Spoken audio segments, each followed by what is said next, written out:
Capítulo 7. Uma tensão traumática, apego versus autenticidade. Do jeito que Anita Moorjani conta, fica parecendo que a doença que quase a matou não foi um infortúnio aleatório. A pessoa que eu era antes de ter câncer, ela me disse, essa autora de sucesso, tinha medo de decepcionar os outros. Eu vivia tentando agradar. Me perdia tentando satisfazer os outros e eu fui ficando esgotada. Eu não conseguia dizer não. Era sempre a salvadora da pátria e aqui estava a postos para ajudar qualquer um. Nem quando tive câncer aprendi que estava tudo bem ser eu mesma. Para ver isso, eu precisei entrar em coma. Fecha aspas. Hoje vibrante, aos 61 anos, Moorjani está convencida de que o estresse crônico induzido pela supressão compulsiva das próprias necessidades, foi uma das raízes do seu linfoma metastático, considerado terminal quando ela recebeu o diagnóstico aos 43 anos. Minha personalidade era de um jeito que eu precisei de uma coisa tão drástica quanto um câncer para me dar motivo para cuidar de mim mesma. Muitos de nós já ouvimos esses sentimentos. A ideia de encontrar um lado bom em meio à tragédia não é nem um pouco desconhecida e tampouco se limita à esfera das crises de saúde. Mas o conceito de que aspectos da nossa personalidade podem contribuir para o surgimento de patologias é um anátema para muitos. Em seu ainda influente ensaio de 1978, A Doença como Metáfora, a falecida diretora de cinema, ativista e brilhante intelectual Susan Sontag, então sobrevivente de câncer aos 45 anos, rejeitou terminantemente a possibilidade de a sua má saúde talvez significar algo além de uma calamidade do corpo. As teorias segundo as quais doenças são causadas por estados mentais são sempre uma amostra de quanto não se entende sobre o terreno físico de uma doença, escreveu ela. Afirmar que as emoções contribuem para as doenças era para ela promover fantasias punitivas ou sentimentaloides, manipular metáforas absurdas e suas armadilhas. Ela considerava essa visão especialmente de mau gosto porque havia como um jeito de culpar o paciente. Eu decidi que não seria culpabilizada.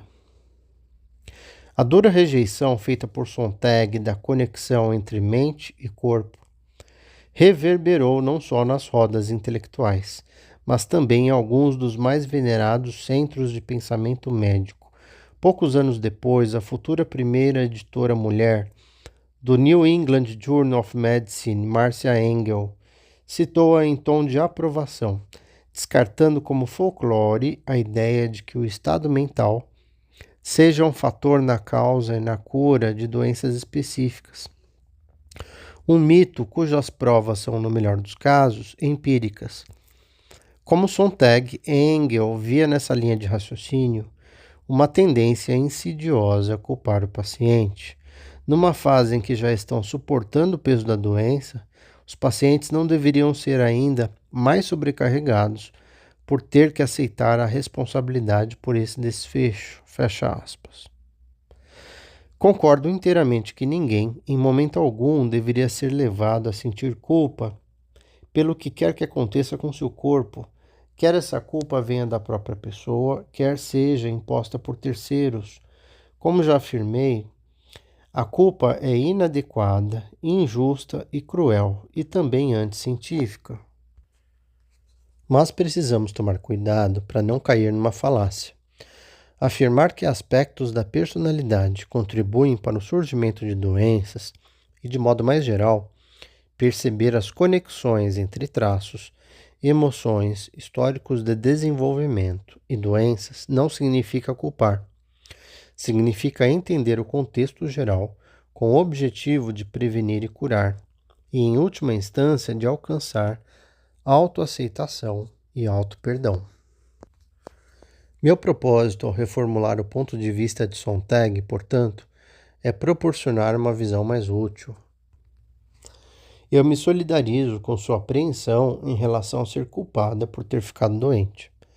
Apesar de ver sua recusa da confluência mente-corpo como equivocada e cientificamente insustentável, um exame direto e honesto dos fatores biográficos capazes de perturbar nosso bem-estar biológico nos ajuda a reagir à doença de forma inteligente e eficaz, ou de preferência, a mitigar os riscos antes mesmo de a doença ocorrer.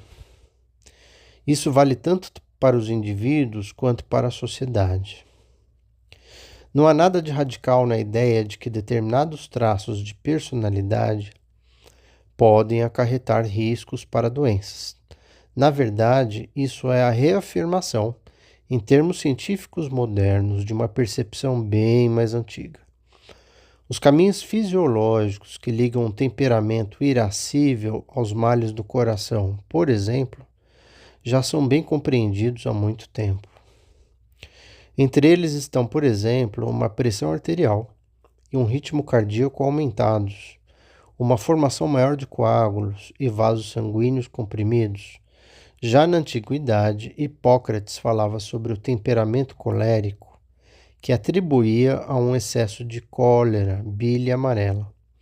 A língua inglesa ainda se refere a pessoas habitualmente mal-humoradas como bilious. Referente à bile, na medicina tradicional chinesa, também o fígado, origem da bile, é associado à raiva, à amargura e ao ressentimento.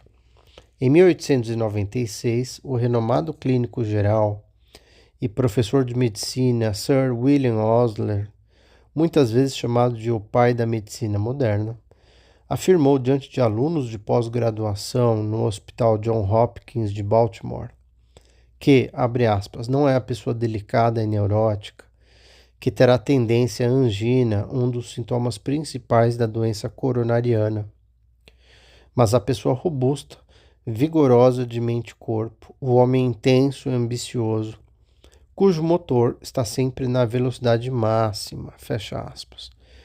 Ele estava prenunciando o conceito moderno da personalidade de tipo A, ambiciosa, compulsivamente preocupada, impaciente, facilmente irritável e propensa a adoecer do coração. Uma dinâmica biopsicossocial fácil de compreender tanto do ponto de vista científico quanto empírico. Em 1987, a psicóloga Lídia Temoshok sugeriu o que se tornou conhecido como personalidade do tipo C, referente a traços fortemente associados com a ocorrência de certas malignidades. Esses traços não poderiam ser mais distantes no espectro do temperamento dos traços de tipo A. Entre eles estava 1. Ser cooperativo e tranquilizador. 2. Ser pouco assertivo. 3. Ter paciência. 4. Não expressar emoções negativas, em especial a raiva. E 5. Obedecer a autoridades externas. Ela havia entrevistado 150 pessoas com melanoma e constatado que esses pacientes eram excessivamente agradáveis, simpáticos ao extremo, nunca reclamavam e nunca eram assertivos. Eles eram identificados como pessoas que vivem tentando agradar. Embora aflitos com o avanço da doença, suas preocupações estavam focadas numa direção especificamente externa, para longe de si mesmos e nos efeitos que sua doença estava tendo em suas famílias. Essa abnegação foi extremamente bem tipificada num artigo que li certa vez no The Globe and Mail, escrito por uma mulher que acabara de receber um diagnóstico de câncer de mama. Estou preocupado com meu marido, disse ela ao médico na mesma hora. Não vou ter forças para apoiá-lo. Por volta da mesma época, uns 10 anos depois de eu começar a clinicar, passei a notar padrões semelhantes na vida de muitos pacientes meus. Pessoas com todo tipo de doença. Isso apesar da minha falta de familiaridade na época, com o grande volume de pesquisas que no último meio século tinham lançado luz sobre como o estresse, inclusive o estresse da supressão de si, pode perturbar nossa fisiologia, incluindo nosso sistema imunológico. Sem conhecer o trabalho de Timoshoki na ocasião, cheguei a conclusões semelhantes, porque elas praticamente se impuseram a mim. Não tive como não ver o que estava vendo. Repetidamente eram as pessoas simpáticas, entre aspas, as que punham compulsivamente as expectativas e necessidades dos outros à frente das suas e reprimiam emoções supostamente negativas que apareciam na minha clínica com doenças crônicas ou passavam a ser tratadas por mim na ala de cuidados paliativos que eu dirigia no hospital. Fiquei impressionado com o fato desses pacientes terem uma probabilidade mais alta de câncer e prognósticos piores. O motivo, acredito, é bem direto. A repressão desarma a capacidade da pessoa de se proteger do próprio estresse. Num estudo, a resposta fisiológica ao estresse dos participantes foi medida em como a pele deles reagia eletricamente a estímulos emocionais desagradáveis, ao mesmo tempo que os pacientes relatavam quanto esses estímulos os incomodavam.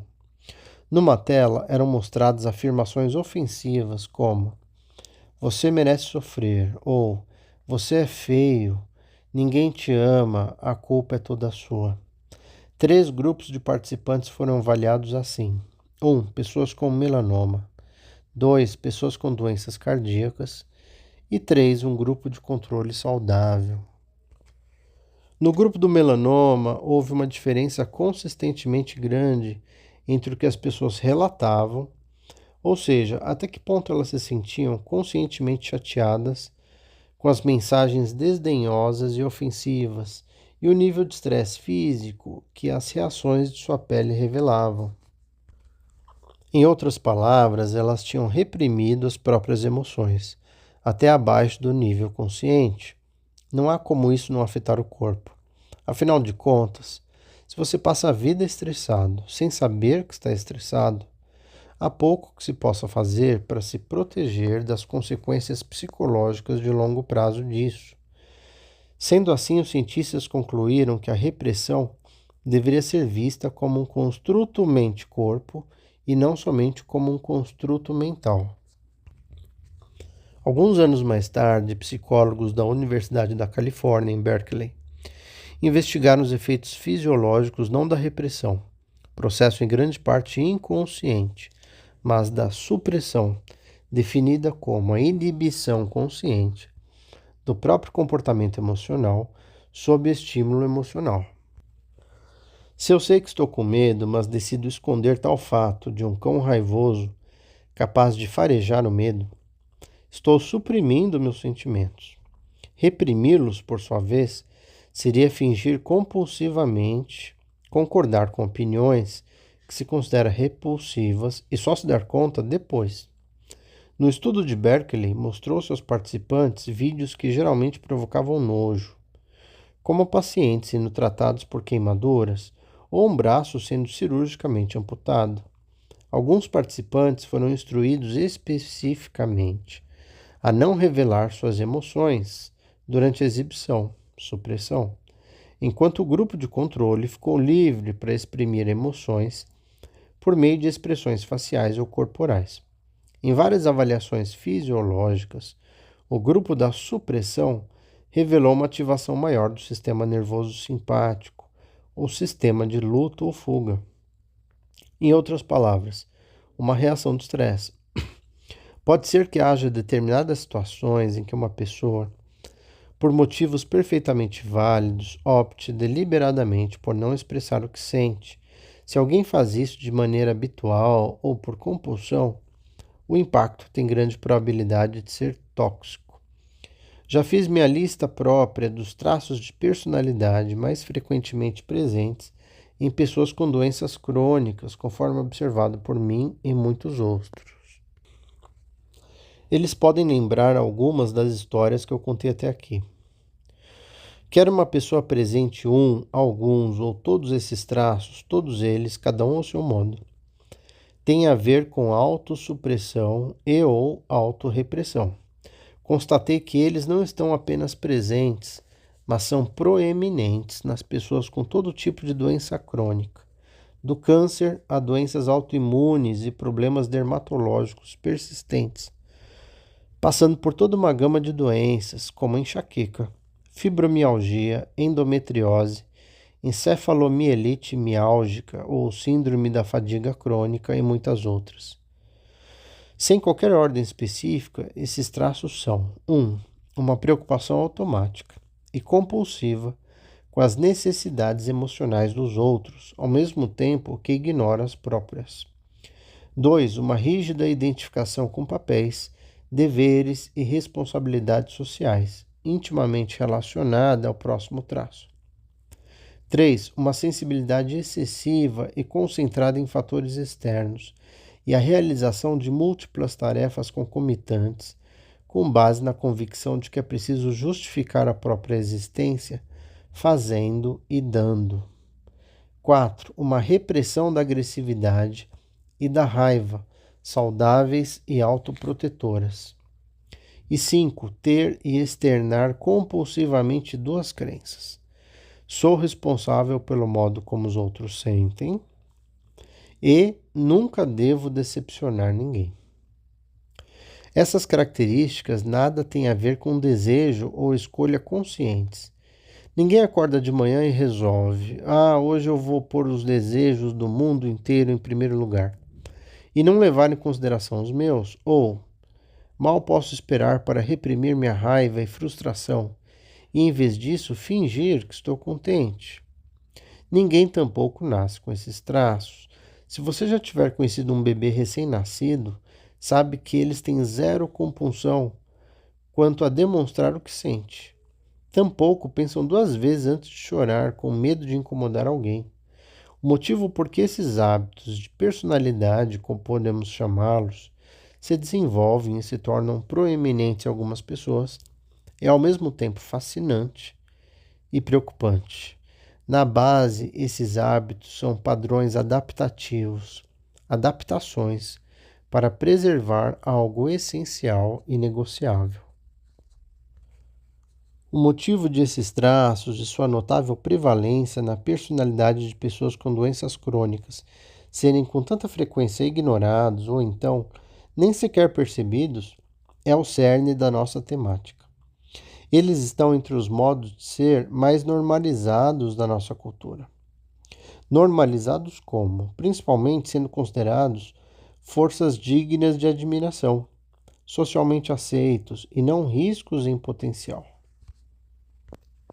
Esses perigosos traços de autonegação tendem a passar desapercebidos pelo nosso radar, porque são facilmente fundidos com seus análogos mais saudáveis, como compaixão, honra, diligência, gentileza, generosidade, temperança, consciência e assim por diante. Repare que a qualidade dessa última lista, embora possa superficialmente se parecer com as da primeira, não supõe nem exige que uma pessoa releve, ignore ou suprima quem é e o que sente e necessita. A verdadeira compaixão, por exemplo, é uma oferta de oportunidades iguais, concedida a outros justamente pelo fato de conhecermos e honrarmos aquilo que nós próprios sentimos.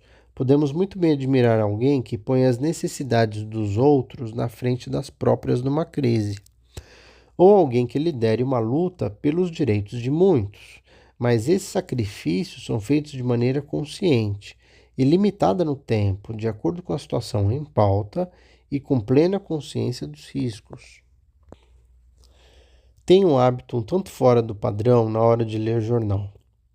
Costumo há muito tempo ler os obituários, onde amigos e parentes prestam homenagem a pessoas queridas que já faleceram. Com frequência noto neles um comovente paradoxo. Escritos com afeto e tristeza, esses emocionantes textos com frequência revelam e involuntariamente celebram os traços de abnegação de seu finado parente ou amigo, sem reconhecer que estes podem ter tido um papel central na doença, que pôs fim à vida ali lembrada. Considere, por exemplo, o caso de um médico de Ontário, que chamaremos de Stanley, morto de câncer. A proximidade de Stanley com a mãe foi louvada no obituário publicado na seção diária Vidas Vividas, do The Globe and Mail, jornal canadense de circulação nacional. Stanley e a mãe tinham um relacionamento incrivelmente especial, um vínculo aparente em todos os aspectos da vida deles até a morte dela.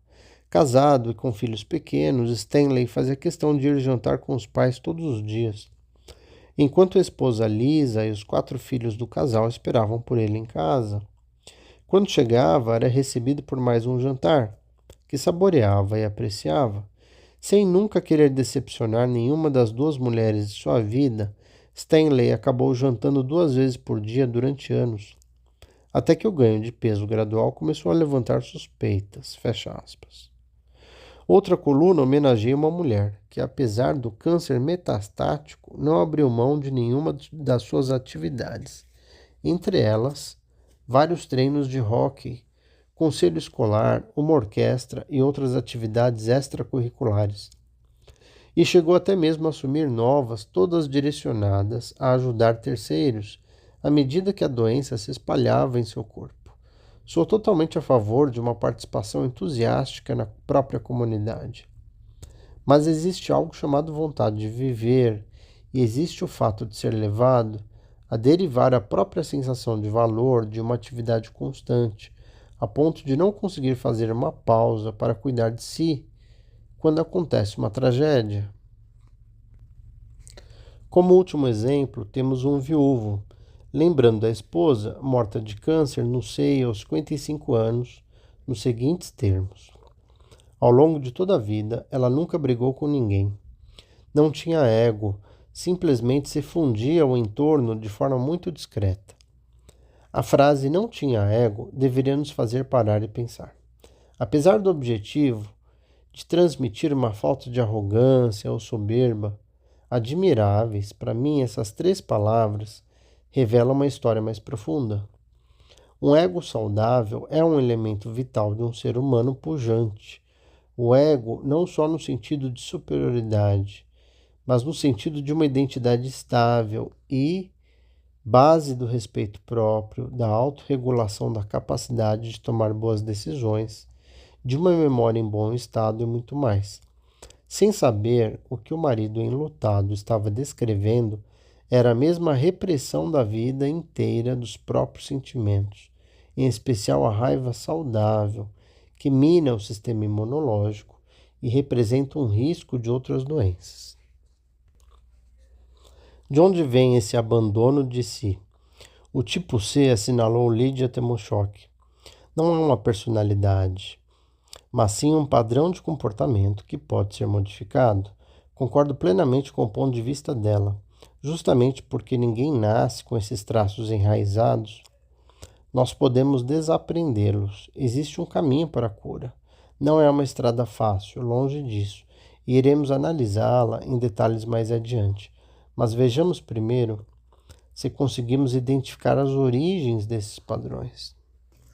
Um tema recorrente, talvez o tema central de todas as minhas palestras ou workshops, é a tensão inescapável e, para a maioria de nós, o eventual conflito entre 2 necessidades humanas essenciais, o apego e a autenticidade. Esse conflito é o terreno inicial da forma de trauma mais generalizada em nossa sociedade, a saber, o trauma com T minúsculo, expressado por uma desconexão de si, mesmo na ausência de algum abuso ou ameaça avassaladora. O apego, conforme definiu meu colega e antigo coautor, o psicólogo Gordon Neufeld, é o anseio por proximidade. Proximidade com os outros, não só no sentido físico, mas também emocional. Seu principal objetivo é facilitar o ato de cuidar ou a condição de ser cuidado. Para os mamíferos e até para as aves, o apego é indispensável à vida. Para o bebê humano, em especial, que ao nascer é um dos mais imaturos, dependentes e indefesos animais que existem, e que assim permanece de longe pelo período mais longo, a necessidade de apego é obrigatória. Sem adultos de confiança propensos a cuidar de nós, e sem nosso impulso de sermos próximos desses cuidadores, simplesmente não conseguiríamos sobreviver nem por um dia sequer. Como veremos no próximo capítulo, todos chegamos ao mundo esperando encontrar apego, da mesma forma que nossos pulmões esperam encontrar oxigênio.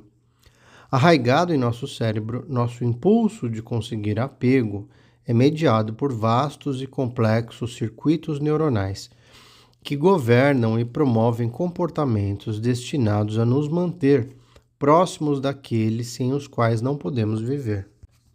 Para muita gente, esses circuitos de apego se sobressaem em relação àqueles que nos conferem racionalidade, a capacidade de tomar decisões objetivas ou a vontade consciente, fato que explica muito de nosso comportamento em várias áreas.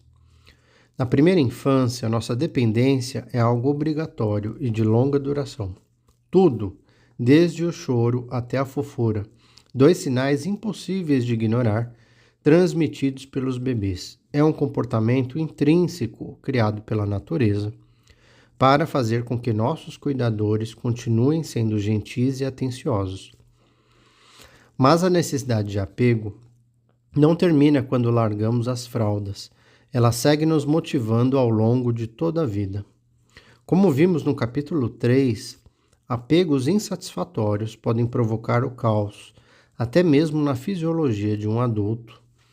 O que distingue nossos primeiros relacionamentos de apego e fator crucial, os estilos de adaptação que desenvolvemos para mantê-los, é que eles formam o modelo de como vamos abordar todos os nossos relacionamentos importantes em vida, muito depois de já termos saído da fase de dependência total.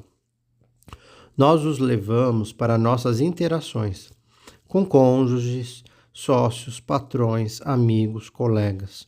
Nós os levamos para todos os aspectos de nossa vida pessoal, profissional, social, até mesmo política. Consequentemente, o apego é uma preocupação fundamental da cultura, como se pode ver de maneira trivial nos tabloides que noticiam quem ama quem larga quem mente para quem. O apego nunca está distante de nossa mente, e junto com ele, a frustração do apego, como na satisfação, que de acordo com a música de Mick Jagger, nunca conseguimos ter.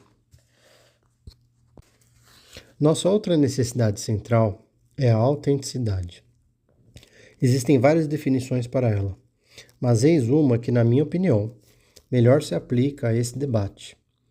A qualidade de ser verdadeiro em relação a si mesmo e a capacidade de moldar a própria vida com base num profundo conhecimento desse verdadeiro eu.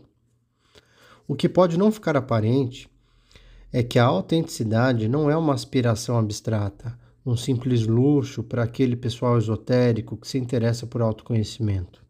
Assim como a necessidade de apego, ela é um impulso enraizado no nosso instinto de sobrevivência.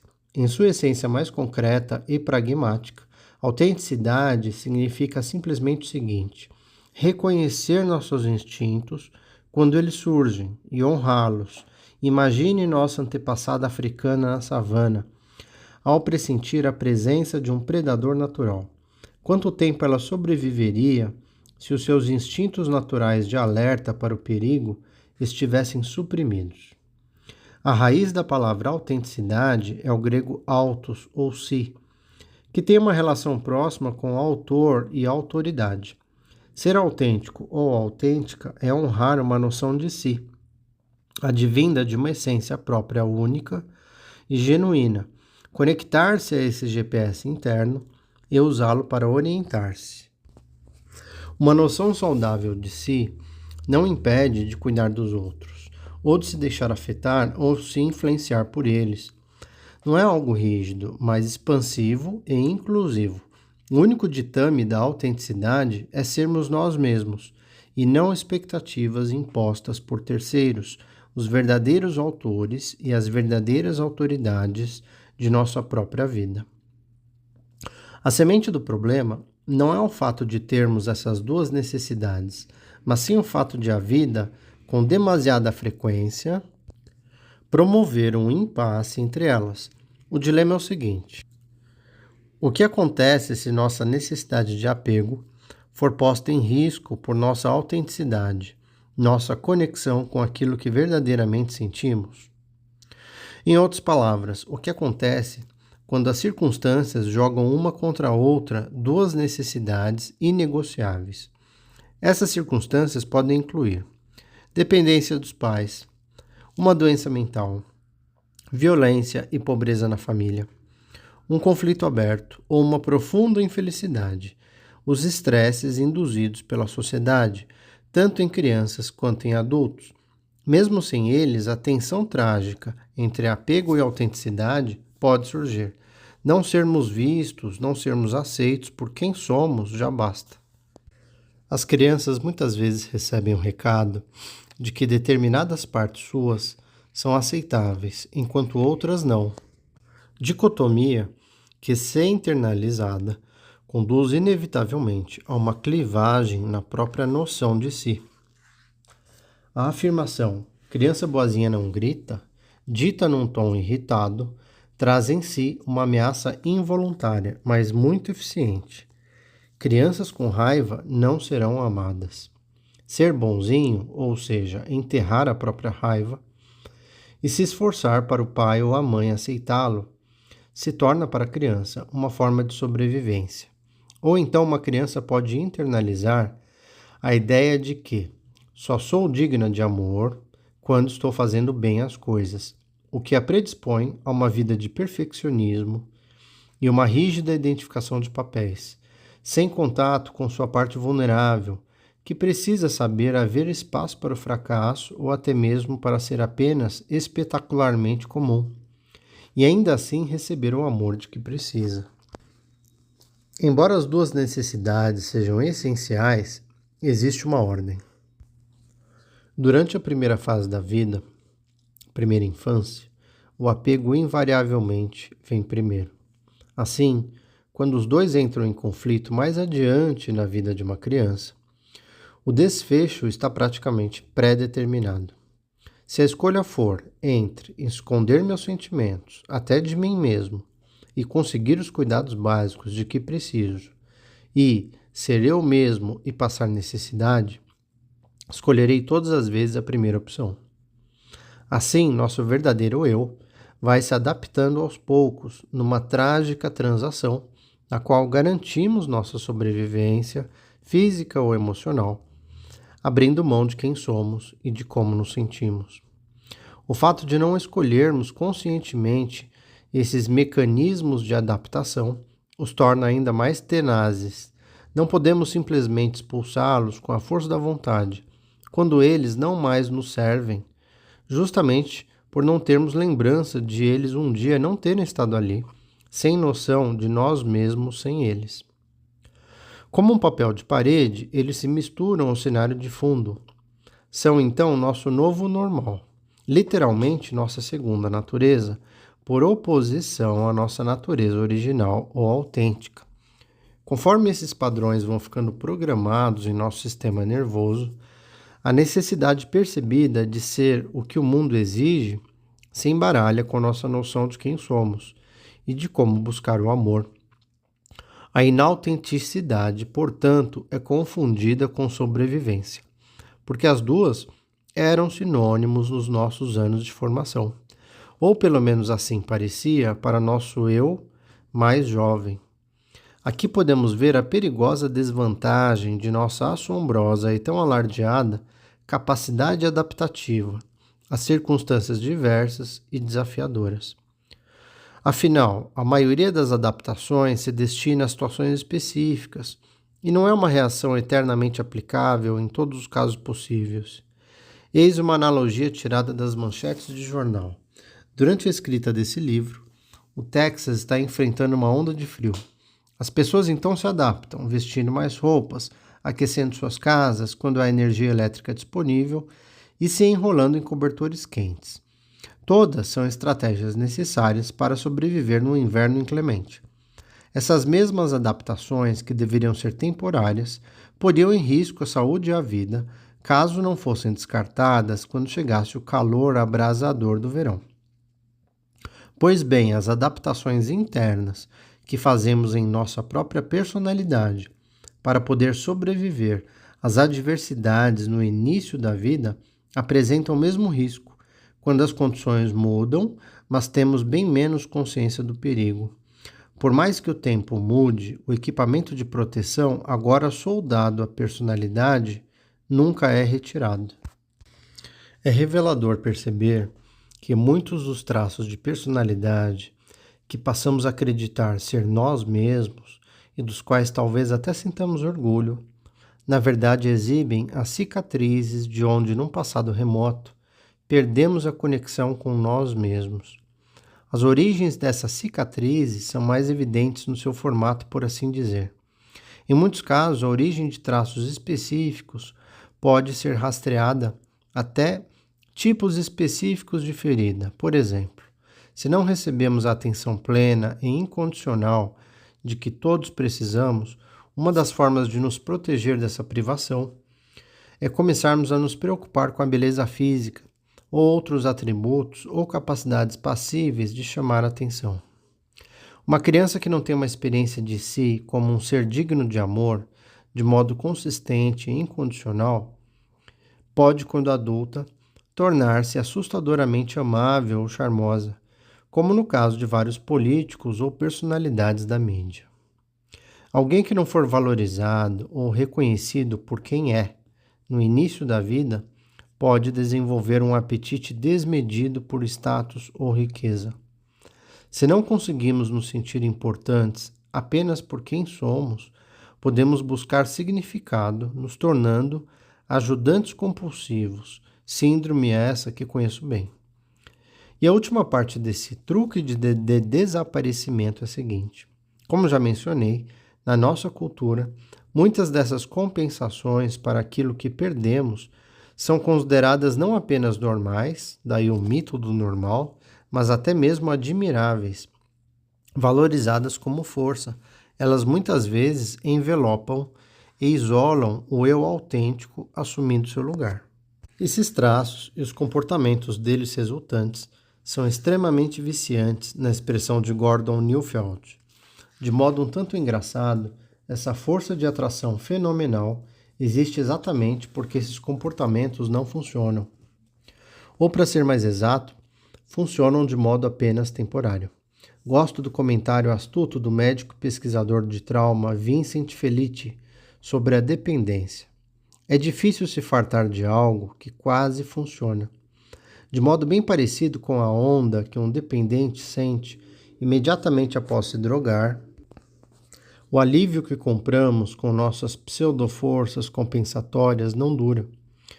Ficamos ansiando sempre por mais e mais, um número incontável de vezes. Na verdade, a analogia é totalmente adequada do ponto de vista fisiológico, porque as substâncias químicas cerebrais, liberadas quando experimentamos momentos em que nos sentimos amados, valorizados, aceitos, são nossos próprios opioides internos ou endorfinas. E da mesma maneira que um opioide, como a heroína, não sacia, a onda temporária de endorfina da valorização, apreciação, aprovação ou sucesso não tem como solucionar a dor da alma. Nós nos sentimos compelidos a perseverar na busca dessas fontes externas de alívio efêmero, só para termos que reabastecê-las quando a emoção passa. Daí a aparente robustez da personalidade. Vivemos experimentando as mesmas emoções e estados corporais a ela associados e insistimos em manifestar os mesmos comportamentos. No entanto, é mais próximo da verdade pensar na personalidade como um fenômeno recorrente e não um fenômeno fixo ou permanente, de modo bem parecido a como quadros individuais de uma imagem, projetados em rápida sucessão, criam a ilusão de ótica de uma narrativa única e contínua. Para a maioria de nós, pode ser preciso algum tipo de crise para começarmos a questionar a veracidade e a solidez desse conceito de nós mesmos que nos faz agir antes que nos ocorra, que ele talvez esconda algo mais verdadeiro em relação a nós. Essas crises podem assumir a forma de alguma catástrofe relacional, como um divórcio ou quase, de uma dependência debilitante que perturbe de tal forma nosso funcionamento que não possa mais ser ignorada ou tolerada. A perplexidade da meia-idade, que pode nos anuviar quando estamos na casa dos 40 ou 50 anos. Uma súbita depressão que nos abata quando estamos seguindo o que pensávamos ser nosso alegre caminho. Ou ainda um problema de saúde, como o enfrentado por Anita Moorjani. Tudo isso pode acontecer, e muitas vezes parece ter sido impressionantemente criado com esse fim, apontar para a necessidade de uma reavaliação fundamental de quem pensamos ser. De modo notável, Susan Sontag identificou involuntariamente, em suas reflexões particulares, a dinâmica emocional para a qual seu câncer era uma metáfora perfeita. Estou sendo devastada pela autocomiseração e pelo autodesprezo, escreveu ela em seu diário. O câncer, claro, é uma doença devastadora, que destrói o corpo por dentro. Sontag também situou a origem do ódio por si mesma, em sua infância atormentada. Todo mundo que teve uma infância ruim sente raiva. Eu devo ter sentido raiva no começo, cedo. Aí fiz alguma coisa com essa raiva. E eu a transformei no que mesmo? Em ódio por mim mesma. De modo arrepiante, Sontag tocou o elo proibido logo após seu diagnóstico original de câncer de mama em 1971, uns 8 anos antes de escrever doença como metáfora. A primeira coisa que eu pensei foi: o que eu fiz para merecer isso? Levei a vida errada, fui reprimida demais. As palavras errada nesse contexto é algo delicado, claro, que depende muitíssimo do espírito em que é dita. Sontag não levou uma vida incorreta, essa seria uma visão dura, acusatória. Mas a palavra leva a entender também que ela tampouco pôde ter a vida que talvez tivesse desejado para si, inautenticidade. Ao reler doença como metáfora hoje, sabendo o que sei, me sinto triste. Sontag desdenhou a conexão entre emoção, personalidade e doença, de modo mais veemente e mais articulado do que qualquer outra pessoa, e com uma ironia amarga e também involuntária.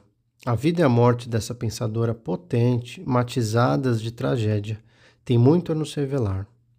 Abandonada quando bebê pela mãe, e uma segunda vez poucos anos depois, após um breve reencontro, Sontag aprendeu cedo a reprimir a própria raiva.